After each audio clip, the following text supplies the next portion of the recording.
गूंजते हैं। तो मैं ये चाहता हूँ कि एक मर्तबा मैं नारा लगाता हूँ और नारा अभी और मजबूती के साथ इसलिए लगाऊंगा कि अल्हम्दुलिल्लाह शेख शकील अहमद असरी हफिज़हुल्लाह व तवल्ला के रजाकारान ने बड़े सलीके से हमको खाना पीना खिला दिया है, इसलिए आवाज़ में ताकत पैदा हो गई है। तो मैं चाहता हूँ कि मैंने तुम्हें आवाज़ दी है बड़े सास के साथ, मैंने तुम्हें आवाज़ दी है बड़े सास के साथ, तुम भी आवाज़ मिला दो मेरी आवाज़ के साथ। दोस्तों, रफ्ता रफ्ता अल्लामा इकबाल ने कहा था कि अफराद के हाथों में है अक़वाम की तकदीर, अफराद के हाथों में है अक़वाम की तकदीर, हर फर्द है मिल्लत के मुक़द्दर का सितारा। एक एक आदमी अगर जाग जाए और फिर मजमूई तौर पर अगर इत्तेहाद का सबूत पेश करे तो किसी भी कौम के अंदर इनकलाब की रूह फूकी जा सकती है। हजरात, आइए रात के इस पहर में ऐसा नारा लगाएं कि ऐवाने बातिला में लर्जा पैदा हो जाए। जो लोग अभी बैठ करके ज्यादा खा पी करके खर्राटा ले रहे हो तो उन्हें यह एहसास हो जाए कि हो सकता है कि फिर काठमांडू वाला जलजला हिलते डोलते यहाँ पे पहुंच गया हो। लिहाजा अब जोरदार मेरी आवाज से आवाज मिलाइए, उसके बाद मैं जर्जीत साहब को आपके बीच पेश करूं तो आवाज मिला दीजिएगा। नारे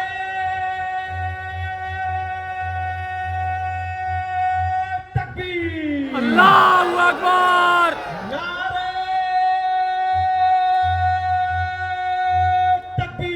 अल्लाहू अकबर।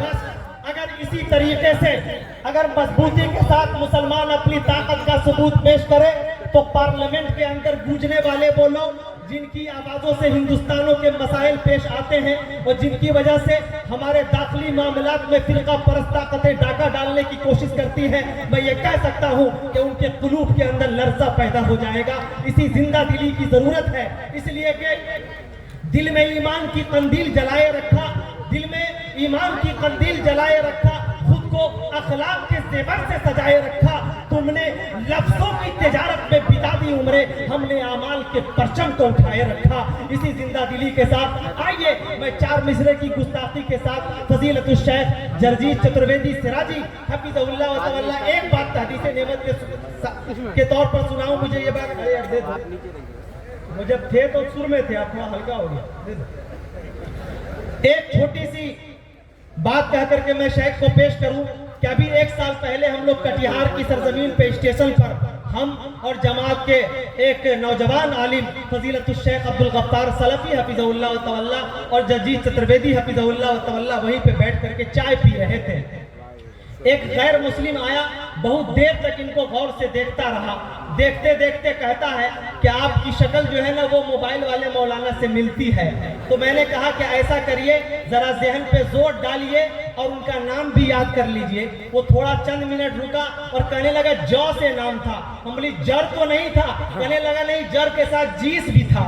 तो साहब मैं बतलाना ये चाहता हूँ कि एक ऐसा खतीब जो बिला तफरीक मसलको मिल्लत तमाम कौम मिल्लत में सुना जाए, मोहब्बतों के साथ सुना जाए, अभी वो असमंजस में था तो जर्जीत साहब को थोड़ी सी शौकी सूझी और उन्होंने अपनी टोपी जो बगल में रखी थी अपने सर पे रख लिया और कहा जरा गौर से बिनाई को वापस करके देखिए कि मैं वही लग रहा हूँ कि कोई दूसरा हूँ। तो करीब आके कहता नहीं आप ही जर्जीत साहब।